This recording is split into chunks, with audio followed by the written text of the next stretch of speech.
Do you have attention deficit, or are you an indigo child? Or are you both?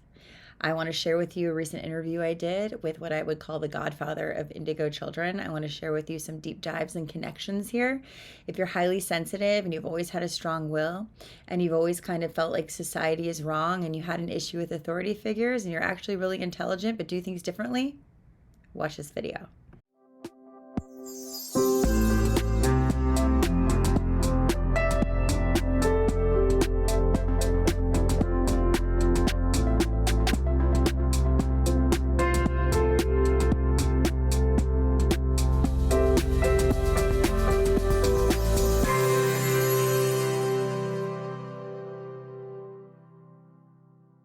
Hello guys, welcome to my channel. If you're new here, please click the little subscribe button, the bell to receive notifications when I release new videos.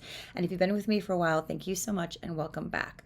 I want to say that I was so honored to be asked to be interviewed for this summit, this online summit that is hosted by someone that really gave me words for what I was experiencing when I was just 22 years old. And the word was Indigo Child.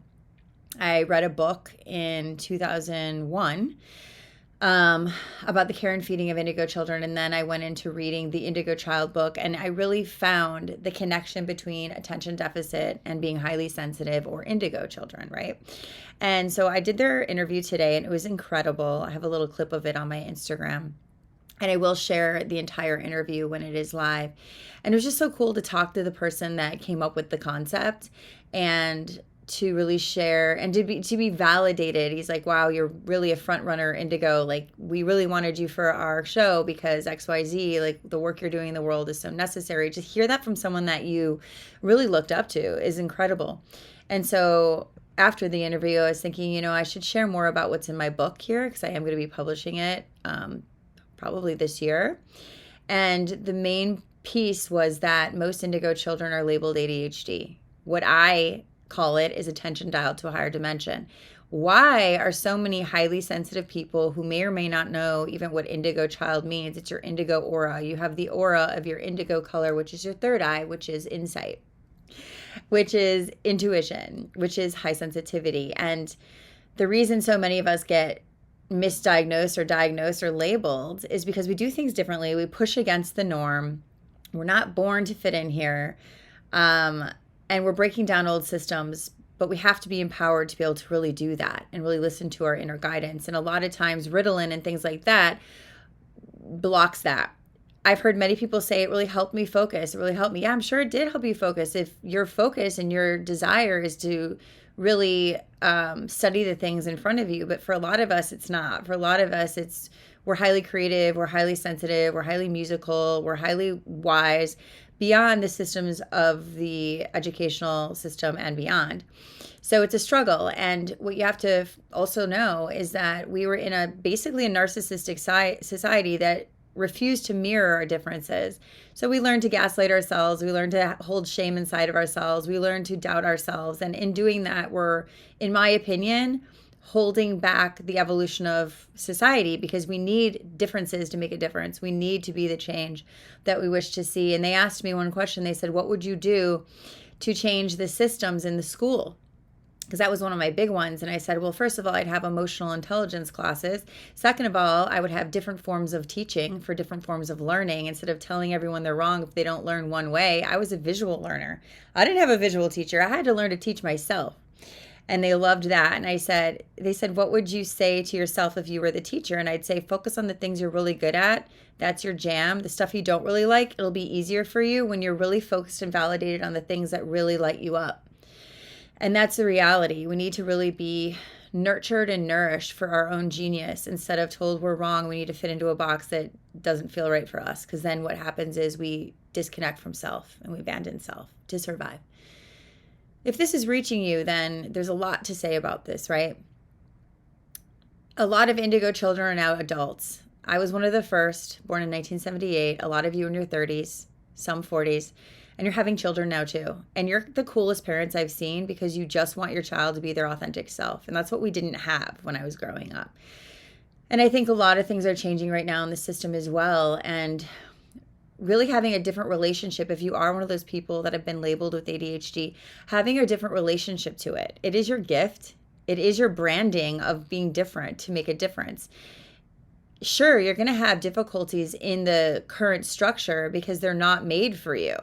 They're actually a totally different setup than what you naturally need to feel into your genius. I know that. I lived that. And they asked me, like, when did you stop taking Ritalin? I said, when I was 17 years old, I flushed it down the toilet, never turned back, because I realized that me being in my authentic self was good, was working, and I didn't want anything to damper that.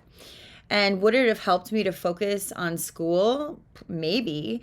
But really what helped me naturally focus on school was living my dream. I was already modeling in New York City. I went to school in Connecticut.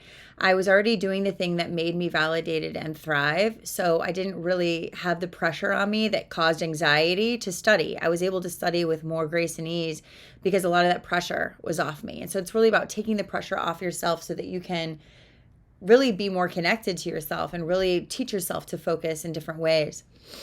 And so an Indigo Child is really explained as someone who has an indigo color aura, third eye, insight, instinct, intuition.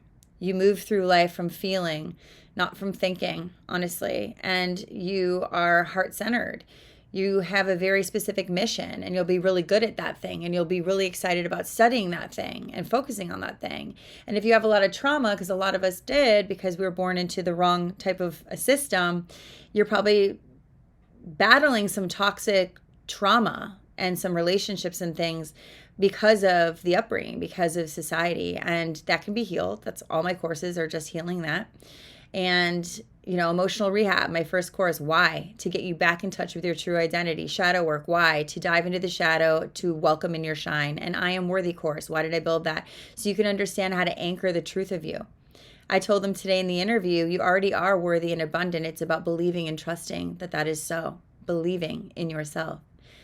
Regardless of society, most of my work, like in emotional rehab, I talk so much about societal ideals versus spiritual reals. Like the societal ideals pull us out of our authenticity. Why do we have ideals? Well, so that we can really neglect and deny our own power, our own authentic truth. We have to deny parts of ourselves to fit into these ideals that don't even get you the happiness and joy and fulfillment that you want. Do you know how many clients I see that have done it all in life? They have the money, they have the status, and they're just miserable or unfulfilled because that's not where it's at. If you find yourself and you own yourself and you're in alignment with self and then you have success, different story. You're not attached to it, first of all, because you know you created it from within. But secondly, you're already satisfied and whole as a human. Nothing is going to shift that, not good or bad. So I'm really passionate about bringing this topic to life. I want to know in the comments what you're interested in about this topic, if at all. If you want to hear more about the connection between being a highly sensitive person and attention deficit, also, when you're a highly sensitive person in an emotional dark age, you have some emotional wounds that may come out in traumatic ways like ADHD. So I'm really passionate about it. I will be putting my book out sooner than later, so I'm going to be talking a lot about this topic and this material.